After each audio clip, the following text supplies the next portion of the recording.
देखो तो आया ही नंग पया ही नंग करेमि वंदामि नमंसामि सक्कारेमि सम्मानेमि कल्याणं मंगलं देवयं चेयं पज्वासामि मथेन वंदामि।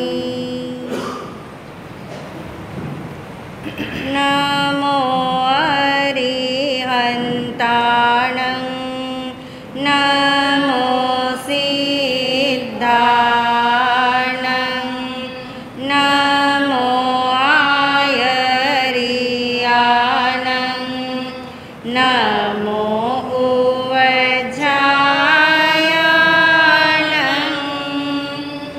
नमो लोये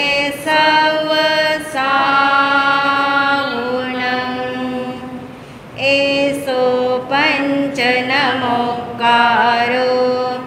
सर्वपावपनाशनो मंगलानं च सर्वेसिं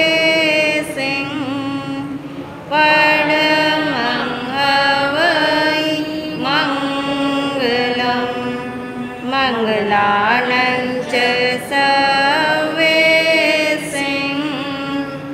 परमं हवै मंगलम्।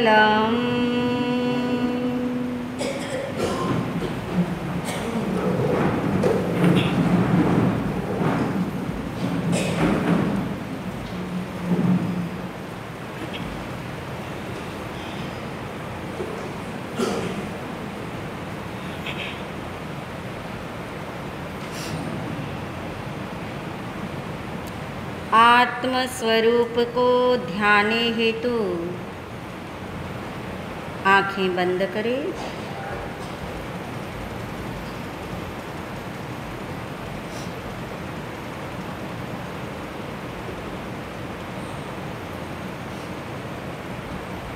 बहुत गहराई में अपने होने का अनुभव करें।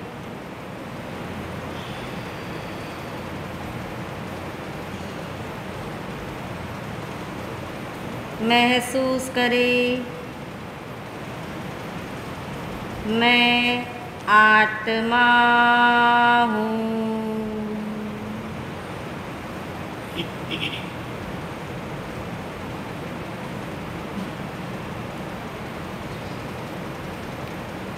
मैं आत्मा ही हूँ।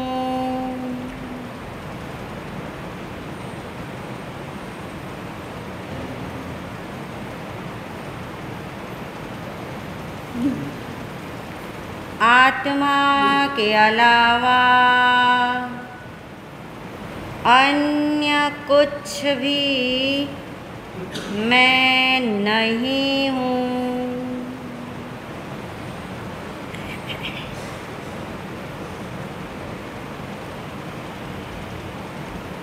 मैं शुद्ध आत्मा हूँ।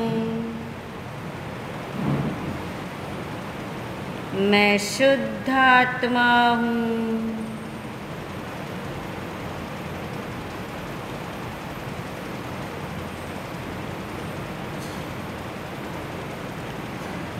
मैं आत्मा ध्रुव स्वरूपी हूँ,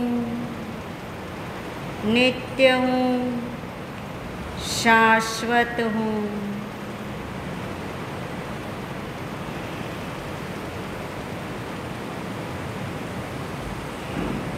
मेरे अनंत गुण भी ध्रुव है, नित्य है, शाश्वत है।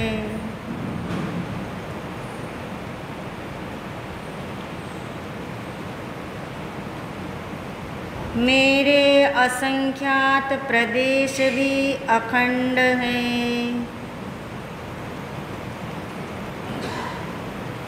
इसलिए मैं ध्रुव स्वरूपी हूँ।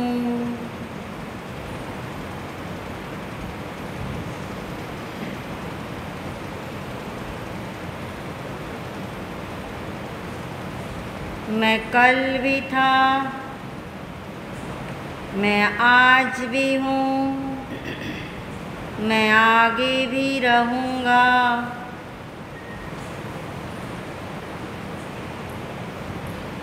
मैं अनादि अनंत ध्रुव हूँ।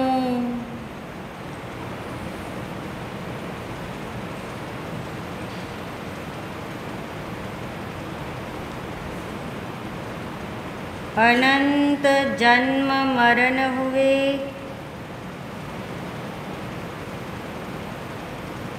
उत्पाद और व्यय हुआ,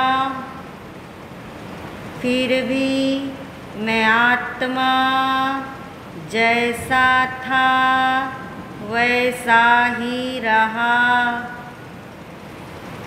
इसलिए मैं ध्रुव हूँ।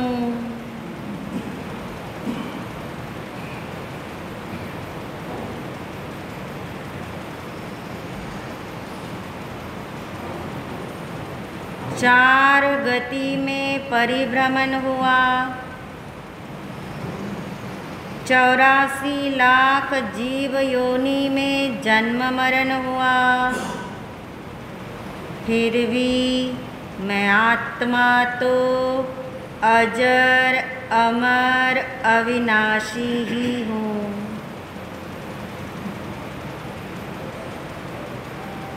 मेरा जन्म नहीं, मेरा मृत्यु नहीं, मेरा विनाश नहीं,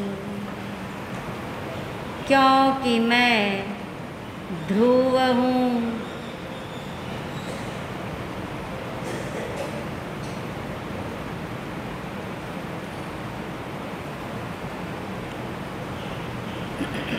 अनंत काल तक निगोध में रहा,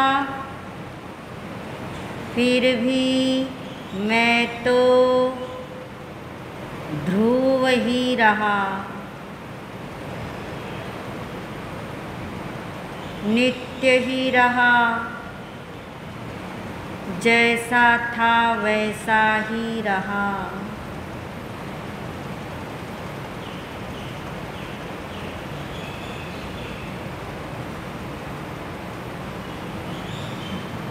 मेरा सिद्धत्व ध्रुव है, मेरी प्रभुता नित्य है, मेरे अनंत गुण शाश्वत है।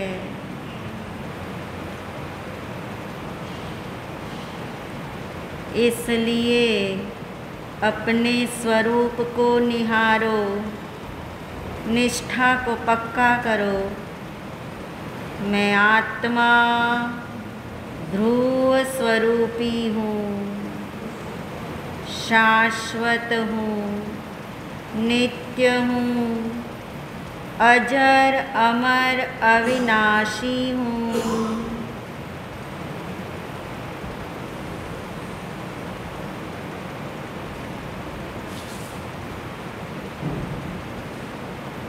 इस भाव से बारंबार अपने को भावित करो। अनंत गुणों का घनपिंड मैं आत्मा, असंख्यात प्रदेशों में अखंड रूप से रहने वाला मैं आत्मा, मैं ध्रुव स्वरूपी आत्मा हूँ, मैं ध्रुव स्वरूपी आत्मा हूँ।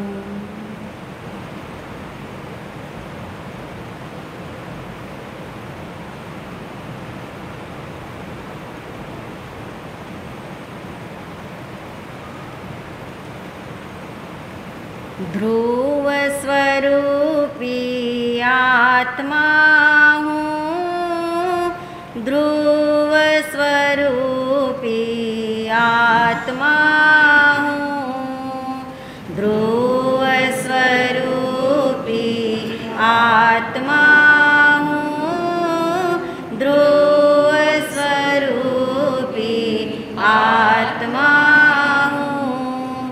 आनंद गुणों का घन पिंड हूँ, ध्रुव स्वरूपी आत्मा हूँ। अनंत गुणों का घन पिंड हूँ, ध्रुव स्वरूपी आत्मा हूँ। अजर अमर अविनाशी हूँ, ध्रुव स्वरूपी आत्मा हूँ। अजर अमर अविनाशी हूँ, ध्रुव स्वरूपी आत्मा हूँ। ध्रुव स्वरूपी आत्मा हूँ। मैं हूँ आत्मा, शुद्ध आत्मा, शुद्ध आत्मा को नमन। मैं हूँ आत्मा, शुद्ध आत्मा, शुद्ध आत्मा की शरण। गुरु वंदना, गुरु वंदना, गुरु वंदना बारंबार। गुरु वंदना, गुरु वंदना, गुरु वंदना बारंबार। प्रसन्नता के साथ आंखें खोल सकते हैं। परम श्रद्धेय परम उपकारी महाराज श्री के चरणों में अनंत वंदन नमन। सभी शुद्ध आत्माओं को अनंत वंदन नमन। को हम सो हम सिद्धो हम।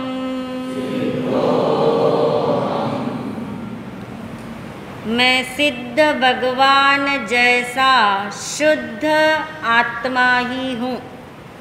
ऐसा रोज रोज सुनने से, रोज रोज बोलने से, रोज रोज इसका चिंतन करने से क्या होगा?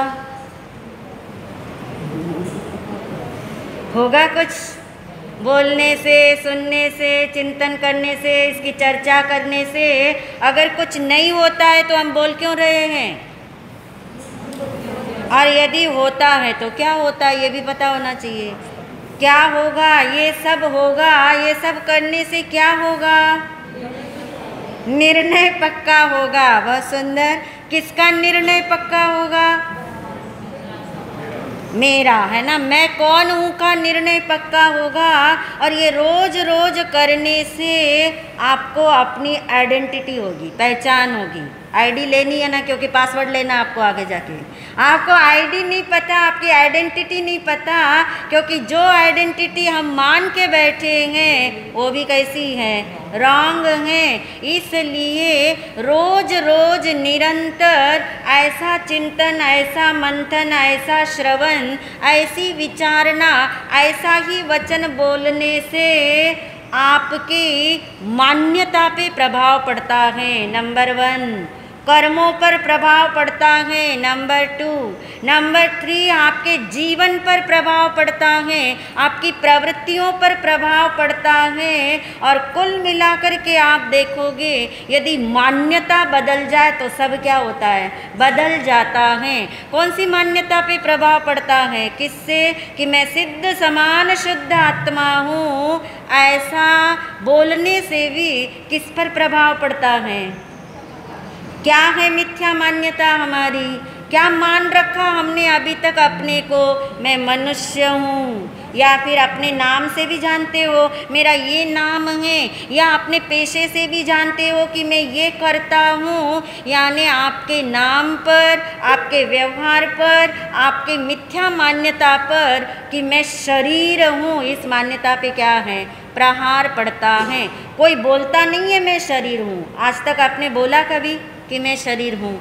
मगर सब कुछ क्या मान के कर रहे हैं? शरीर। यानी मान्यता में कौन पड़ा है? शरीर पड़ा है। तो रोज रोज ये बोलने से, रोज रोज ये सुनने से, प्रतिदिन ये चिंतन करने से उस मिथ्या मान्यता पर प्रहार पड़ता है कि आज तक, अनादिकाल से आज तक जिसको मैं माना, अपनी पहचान उससे की, अपनी सारी एनर्जी उसमें लगाई, अपना सारा टाइम उसमें लगाया, अपनी सारी समझ शक्ति उसमें लगाई, वो मैं नहीं हूँ और ये मैं हूँ। मान्यता पे प्रहार हुआ। कर्मों पे भी प्रहार होता है।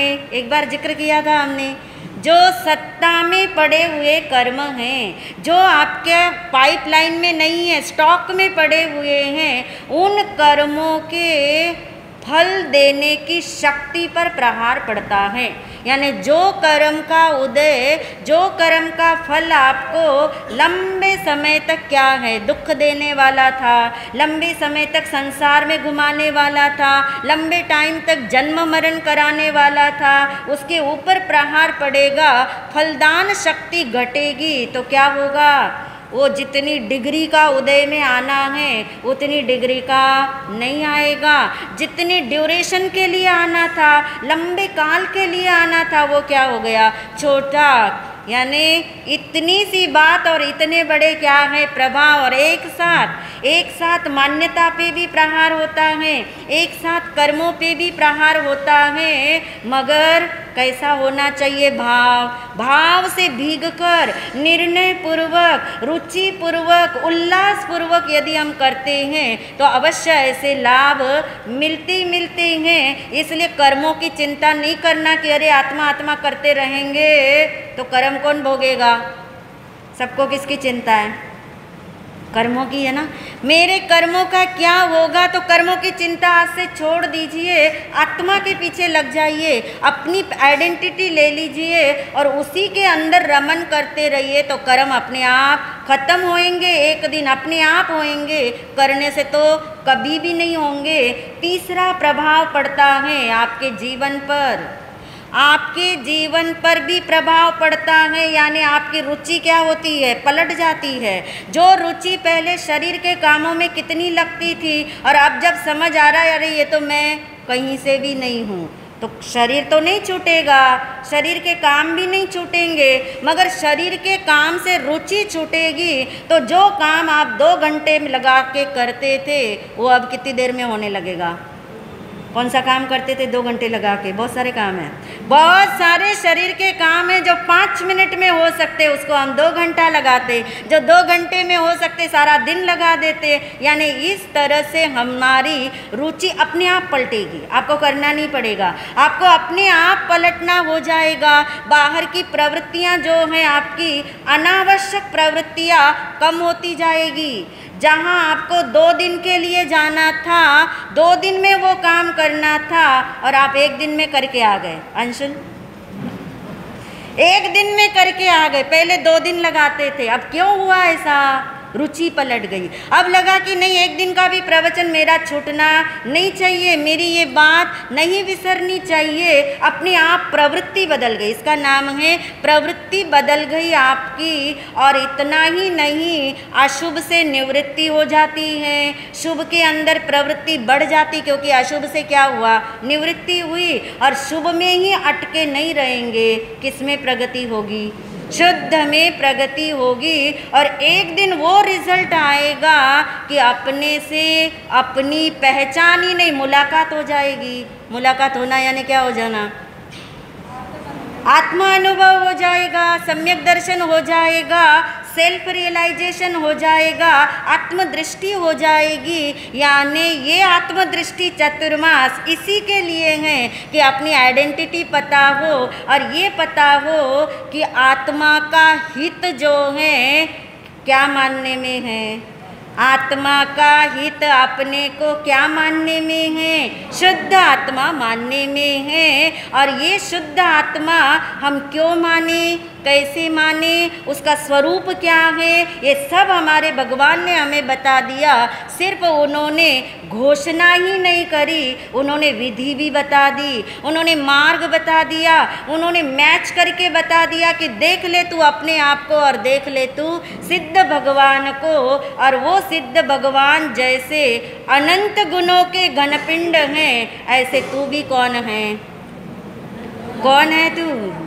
अनंत गुणों का मैं घनपिंड हूँ। अब आप घर में जब लाउडली बोल के देखते होंगे, या तो आपको संकोच होता होगा शायद, घर में कभी लाउडली बोल के देखना, जितनी तेज़ी से आप कोई गाना गाते होंगे, कोई आवाज़ करते होंगे, कोई गुस्सा करते होंगे, उतनी तेज़ी से जब आप ये बोल के देखोगे, आपके बहुत सारी चीज़ें चेंज हो जाएगी और आप खुद अनुभव करेंगे जो मैं हूँ उसको बोल के भी देखो, उसको भावों में लाके देखो, उसको स्मृति में लाके देखो, उसका चिंतन करके देखो, आपको अच्छा लगेगा क्योंकि वो आप ही हो, वो आप ही हो, इसलिए आपको अच्छा लगेगा। इसलिए आपको ये सब करना है जो आज तक नहीं किया, वो करके देखना है कि मैं अनंत गुणों का घनपिंड आत्मा रहता कहाँ हूँ? अशोक विहार में नहीं, दिल्ली में नहीं, लोक में भी नहीं, और अब तो आपको पता लग गया किस में नहीं, शरीर में भी नहीं। मैं तो कहाँ रहता हूँ?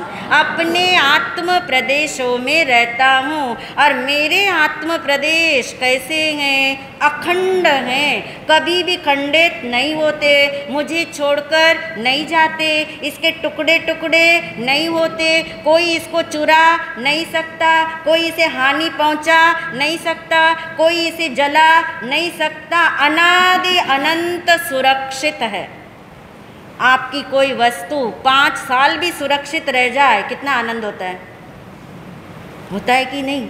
जिसके प्रति आपकी प्रियता हो और वो वस्तु आपने सुरक्षित रखी भी, वो रखनी पड़ती है, और यहाँ तो आपका ध्यान भी नहीं है उस तरफ, तो भी वो 3 काल त्रकालिक क्या है? शुद्ध ही है, सुरक्षित ही है, अखंड ही है। चाहे आत्म प्रदेश हमें आँखों से दिखाई नहीं देते। और दूसरी विशेषता कल हमने जान ली थी, आत्म प्रदेशों का क्या होता है? विस्तार और संकोच, मगर घटना बढ़ना कम ज़्यादा नहीं, जितने हैं जैसे हैं जहाँ हैं वैसे ही बने रहते हैं। यानी आपके घर में कभी टूट फूट होती ही नहीं, कोई प्लम्बर चाहिए नहीं, कोई रिनोवेशन चाहिए नहीं, कितना अच्छा लगेगा। 10 साल भी मकान एज इट इज़ रहे तो कितनी खुशियाँ मनाते हैं कि बहुत अच्छा हमारा मकान है, कुछ नहीं करना पड़ता। यानी ये अखंडता, चाहे कुछ भी हो जाए, घटना बढ़ना जहाँ पे ना हो, ऐसे मेरे आत्म प्रदेश जिनकी संख्या कितनी है? कल हमने निर्णय कर लिया था ना संख्या का, असंख्यात। गुण कितने हैं? अनंत गुण हैं, असंख्यात प्रदेश हैं। अब हमें आज हिसाब लगाना है कि हमने जब ये बोला कि अनंत गुणों का घनपिंड आत्मा कहाँ रहता है? अपने असंख्यात प्रदेशों में। तो आपको ऐसा लगा? प्रश्न हुआ आपको? नहीं हुआ तो प्रश्न कर लीजिए अपने आप से कि प्रदेश, आत्म प्रदेश तो कितने हैं? असंख्यात। गुण कितने हैं? अनंत। अनंत बड़ा होता है कि असंख्यात बड़ा होता है? अनंत। किसको रहना है किसमें? अनंत गुणों के घनपिंड को किसमें रहना है? असंख्यात प्रदेश में। पॉसिबल कि इम्पॉसिबल? असंख्यात। आप कहेंगे एक तरफ तो हम कह रहे अखंड है। कौन अखंड है? असंख्यात प्रदेश अखंड है। जब वो अखंड ही है तो उसको असंख्यात क्यों कहा जा रहा है? ये भी पता लगाना पड़ेगा। असंख्यात कहने का अभिप्राय क्या है? तो असंख्यात कहने का ये अभिप्राय है कि आत्मा के प्रदेश अनंत नहीं है। गुण तो अनंत है मगर प्रदेश आत्मा के अनंत नहीं है, ये बताने के लिए। फिर असंख्यात ही क्यों बताया? ताकि ये भी पता लगे कि संख्यात नहीं है। संख्यात यानी काउंटिंग हो सके ऐसा नहीं है। जब असंख्यात बता रहे हो फिर भी अखंड बता रहे हो, इसका मतलब क्या है कि उसके टुकड़े टुकड़े नहीं होते। जैसे एग्जाम्पल लो, आपको साड़ी खरीदनी है, आपको साड़ी खरीदनी है, आप मॉल के अंदर गए हैं और जो भी शॉपकीपर हैं वो आपको साड़ी दिखाता है। कैसे दिखाता है? जैसी पैकिंग है वैसे दिखाता है? इधर देख लेती हूँ कैसे खोल के दिखाता है, खोल के दिखाता है। एक खोलता है, दूसरी खोलता है, तीसरी खोलता है, डिज़ाइन बताता है, कलर्स बताता है, ये इतने मीटर की है, आदि आदि बताता है। यानी वो बताने के बाद वो जोर भी इस चीज़ पे देता है, ये 5 मीटर की क्या है साड़ी। और जब आपने जो साड़ी पसंद कर ली वो ऐसी की ऐसी तो आपको नहीं दे देता, वो क्या करता है फिर तय करता है, फिर तय करके अच्छे से सजा के पैक करके आपको देता है। यानी घर आके आपने बोला 5 मीटर की साड़ी लाए हैं। अब इसका मतलब क्या है, सिर्फ आप ये भी तो बोल सकते साड़ी लाए हैं, मगर आपने क्यों बोला 5 मीटर की? 5 टुकड़े लाए आप? 5 टुकड़े नहीं लाए, एक ही साड़ी लाए, मगर पहचान क्या दे रहे हो? 5 मीटर की। क्यों बता रहे घर वालों को कि 6 मीटर की नहीं है?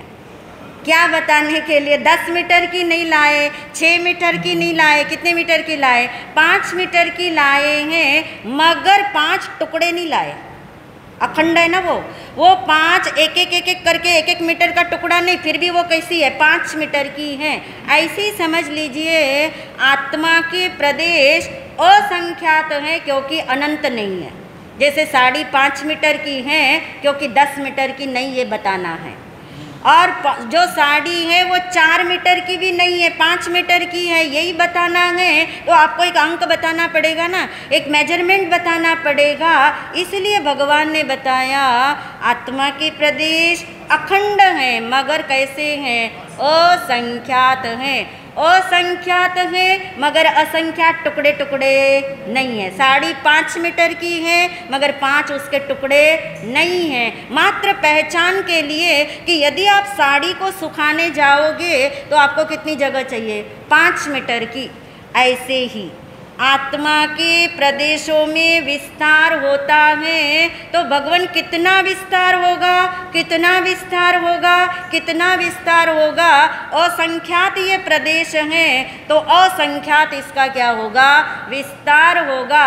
और शायद आपको पता हो कि इस लोक का जो प्रमाण है ना वो भी असंख्यात है। लोक के जो प्रदेश बताए वो असंख्यात हैं। आकाश के जो प्रदेश हैं वो अनंत हैं क्योंकि आकाश लोक में भी है और आकाश अलोक में भी है। तो आत्मा यदि अपने आत्म प्रदेशों को फैलाए फैलाए फैलाए तो कितना फैला सकता है? लोक प्रमाण। क्यों लोक प्रमाण बताया भगवान ने? ये लॉजिक है कि लोक के प्रदेश भी कितने हैं? असंख्यात। आत्मा के प्रदेश भी असंख्यात मगर टुकड़े टुकड़े नहीं, ये पक्का करना है। असंख्यात पहचान के लिए है।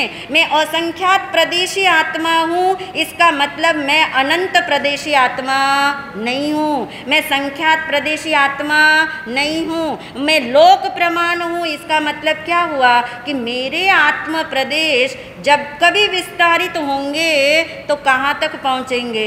लोक प्रमाण पहुँचेंगे क्योंकि वो भी असंख्यात प्रदेशी और आत्मा भी असंख्यात प्रदेशी। कहने का अभिप्राय इतना है, पहचान है असंख्यात प्रदेशी मगर टुकड़े टुकड़े नहीं, अखंड है। फिर से हमारा सवाल करते हैं हम, असंख्यात प्रदेश हैं और अनंत गुण हैं। अनंत गुणों का अंदाज़ा लिया आपने? क्योंकि अनंत भी अनंत प्रकार के होते हैं। इतने अनंत प्रकार के अनंत होते हैं। जैसे अभी हमने बोला कि आकाश के प्रदेश कितने हैं? अनंत है, लोक में भी हैं और अलोक में भी हैं। तो जब भगवान से ये जिक्र किया गया, प्रश्न पूछा गया, भगवान आकाश के प्रदेश भी कितने हैं? अनंत। आत्मा के गुण भी कितने हैं? अनंत हैं। तो दोनों के अनंत में क्या अंतर है? तब भगवान ने ये रहस्य खोला कि आत्मा के प्रदेश चाहे आकाश के प्रदेश चाहे अनंत हैं मगर उससे भी अनंत गुना अनंत किसके गुण हैं? किसके गुण हैं? मेरे। किसके गुण हैं? देखिए आप जब ये कहोगे ना घर के अंदर कि ये चीज़ सबकी है और ये चीज़ मेरी है, कैसा फ़र्क लगता है आपको? क्यों लगता है? सबकी बोलने से सबके लिए है तो कोई आनंद नहीं आता, सबके लिए है तो समान है, आनंद नहीं आता। जब आपको ये पता लगे कि ये चीज़ मेरे लिए ही है तो कैसी नज़दीकी लगती है, कैसा अधिकार लगता है, कैसा अपनत्व लगता है। व्यक्ति सोचता है कोई तो मुझे ऐसा मिले जिसको मैं क्या कह सकूं। मिला आपको कोई? कितना ढूंढा, कितना ढूंढा, कोई तो मेरा हो, कभी तो मेरा हो। मगर सबका ये अनुभव होगा, भले अभी नत बोलो आप, डर लगेगा आपको अभी बोलते हुए, क्योंकि सारा दिन घर में जाके उसी को क्या बोलना है, मेरा मेरा बोलना है। मगर फिर भी आपको अंदर से पक्का पता है वो मेरा नहीं। और कैसी विडंबना है, भगवान ने पहचान करके बता दिया ये तेरा है, और मानने में आता है।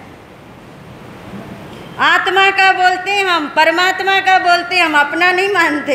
यानी अनंत गुण किसके हैं? मेरे हैं। मेरे बोलेंगे तो अपनी तरफ नजर आएगी, मेरे बोलेंगे तो अपनत्व सा महसूस होगा।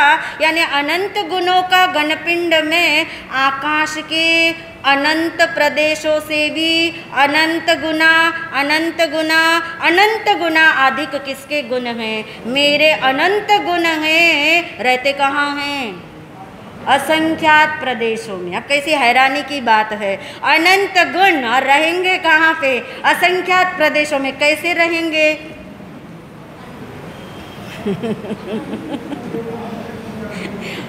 देखिए, छोटी सी बैग है, बड़ी सी चीज डालनी हो तो डाल सकते हो आप।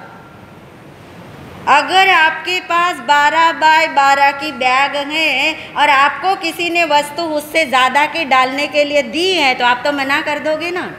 असंख्यात प्रदेश हैं और गुण कितने समाये हैं? अनंत। मैं अनंत गुणों का घनपिंड आत्मा अपने असंख्यात प्रदेशों में अखंड रूप से रहता हूँ। मगर कैसे रहता हूँ पता तो हो, पता तो हो कैसे रहता हूँ। तो एक बात याद रखिए, आत्मा के अनंत गुण आत्मा के असंख्यात प्रदेशों में ही रहते हैं। मगर ऐसे नहीं रहते जैसे बोरी में या डिब्बे में आप अनाज रखते हो भर के, ऐसे नहीं रहते। एक डिब्बे के अंदर यदि आपने गेहूं भरना है या एक बोरी के अंदर आपने गेहूं भरना है तो आप गेहूं डालते जाएंगे, जितने आएंगे उतने आएंगे, उससे ज़्यादा नहीं आ सकते, क्योंकि आपने भरने हैं उसके अंदर। आत्मा में अनंत गुण ये गेहूं की बोरी की तरह नहीं भरे हुए हैं। ये गेहूं के डिब्बे के अंदर जैसे गेहूं भरे होते हैं ऐसे भरे हुए नहीं हैं। तो कैसे हैं? इतना विस्मय होगा आपको, इतना आश्चर्य लगेगा कि मेरा खजाना सुरक्षित है। कम जगह में अनंत खजाना कैसे सुरक्षित रहा होगा, उसकी जब पहचान होगी तो मेरे अनंत गुण इन असंख्यात प्रदेशों में क्रम क्रम से नहीं रहते। क्रम क्रम का मतलब जितने गुणों के नाम आपको याद है बोलिए। ज्ञान, दर्शन, चारित्र, सुख, श्रद्धा, शक्ति, इतने गुण तो सबको मालूम है। अब ऐसा नहीं है कि आत्मा के अनंत गुणों में से जितने नाम आपने बताए कि एक गुण आएगा और फिर रहेगा किसके अंदर? इस आत्म प्रदेशों के अंदर। फिर दूसरा गुण आएगा, दूसरे प्रदेश पे रहेगा। तीसरा गुण आएगा, तीसरे प्रदेश पे रहेगा। चौथा गुण आएगा, चौथे प्रदेश पे रहे। ऐसे क्रम नहीं है यहाँ पे। आत्मा के अनंत गुण आत्मा के असंख्यात प्रदेशों में अक्रम से रहते हैं। अक्रम, क्रम नहीं है वहाँ पे। दो चीज़ें क्लियर हो गई। जैसे गेहूं के डिब्बे में गेहूं भरे हैं ऐसे आत्मा में अनंत गुण नहीं भरे हैं। क्रम क्रम से भी नहीं भरे हैं, क्योंकि आपको पता है हमने जब गुणों की बात करी थी, अनंत गुणों की, तो कुछ विशेषताएं बताई थी गुणों की, याद होगी। प्रत्येक गुण आत्मा के साथ कैसा रहता है? अभेद रूप से रहता है, अलग नहीं होता ना। एक भी गुण आत्मा से क्या नहीं होता? अलग नहीं होता। प्रत्येक गुण स्वतंत्र हैं, एक दूसरे में मिक्स रहते हुए भी मिक्स होते नहीं हैं। देखिए, आर्ट ऑफ लिविंग सिखाते आत्मा के अनंत गुण कि साथ में भी रहना, अभेद रूप से भी रहना, फिर भी स्वतंत्र रहना, स्वतंत्र रहना, फिर भी अभेद रूप से रहना, मिक्स होकर के रहना, मगर डिस्टर्ब नहीं करना।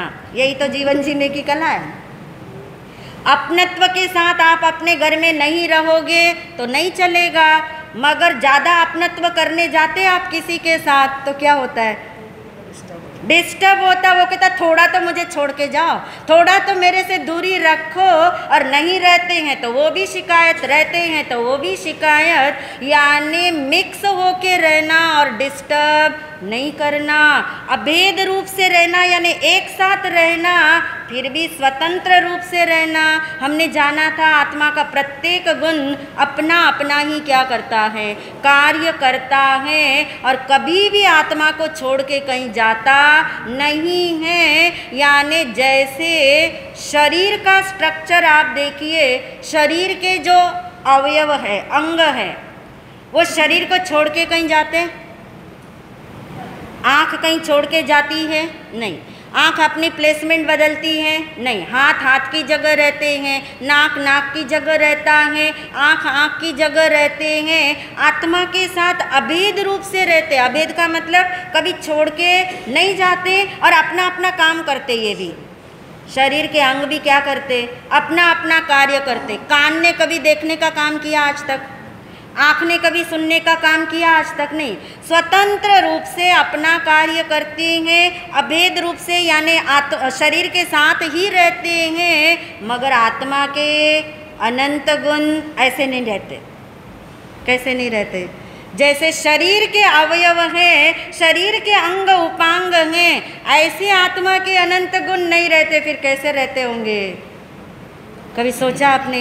मैं अनंत गुणों का घनपिंड हूँ, मगर मेरे अनंत गुण रहते कैसे अंदर में? अनंत, इतने अनंत गुना अनंत हैं, ये रहते कैसे अंदर में हैं? और वो यदि आपको पता लग जाए तो आत्मा का स्वरूप क्या है, वो चिंतन करने के लिए, उसको ध्यान में लेने के लिए, जिसको ध्यान में लेना है, जिसका ध्यान लगाना है, उसको तो ध्यान में लिया ही नहीं।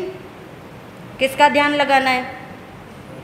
आत्मा का ध्यान लगाना है। शरीर को ध्यान में रख रहे। आत्मा का ध्यान लगाना है, सांसों को ध्यान में रख रहे। आत्मा का ध्यान लगाना है, शब्दों पे ध्यान दे रहे हैं। जिसका ध्यान लगाना, उसका तो स्ट्रक्चर ही नहीं मालूम, उसका तो स्वरूप ही नहीं मालूम, उसकी केमिस्ट्री नहीं मालूम, उसका भूगोल नहीं मालूम, वो कैसा है नहीं मालूम, तो किसका ध्यान लगाओगे? फिर तो उसका ध्यान लगाओगे जिसके बारे में आपको कुछ मालूम है, वही आपके ध्यान में आएगा। अनंत गुणों का ये घनपिंड आत्मा और आत्मा के अनंत गुण चाहे अभेद रूप से रहते हो, मगर शरीर के जैसे अवयव अभेद रूप से रहते हैं, ऐसे नहीं रहते। क्यों? क्योंकि आँखों ने कितनी जगह घेरी है? पूरे शरीर पे आँख है? नहीं, अमुक जगह पे आँख है, जहाँ है वहीं पे हैं, अमुक स्थान पे ही हैं। कान के अमुक स्थान ही हैं, पूरे शरीर को कान ने नहीं घेरा है। और आत्मा के अनंत गुण इन असंख्यात प्रदेशों में ऐसे रहते हैं, जहाँ एक गुण है वहाँ कितने गुण हैं? अनंत गुण हैं। इसलिए ये अक्रम से रहते हैं। इसलिए ये कैसे रहते हैं और कैसे असंख्यात प्रदेशों में समा जाते हैं, उसका चिंतन हम आगे करेंगे। आज आपने इतना याद रखना है कि ये मैं आत्मा, असंख्यात प्रदेशी आत्मा, अखंड रूप से रहता हूँ। मैं आत्मा, अनंत गुणों का घनपिंड आत्मा, किस में रहता हूँ? असंख्यात प्रदेशों में रहता हूँ। जब आप इसका चिंतन करोगे, आपको शरीर याद आएगा, आपको मन डिस्टर्ब करेगा। फिर मन को एकाग्र करो, मन को एकाग्र करो, नहीं तो ध्यान नहीं होगा। शरीर को स्थिर रखो, स्थिर रखो, नहीं तो ध्यान नहीं होगा। है ही नहीं शरीर बीच में, है ही नहीं मन बीच में। आप डायरेक्ट अपने आत्म स्वरूप को सेवन कर सकते हो, ग्रहण कर सकते हो, चिंतन कर सकते हो, मगर जब तक उसकी स्वरूप की क्लैरिटी नहीं होगी तब तक कुछ नहीं हो सकता। इसलिए कहा आत्म स्वरूप के अभाव में आज तक अनंत दुख पाए हैं। धर्म क्रिया करते हुए भी अनंत दुख पाए, सत्कर्म करते हुए भी अनंत दुख पाए, मगर अब अपनी पहचान पक्की करना है, स्वरूप को ग्रहण करना है। इन्हीं भावों के साथ ओम शांति।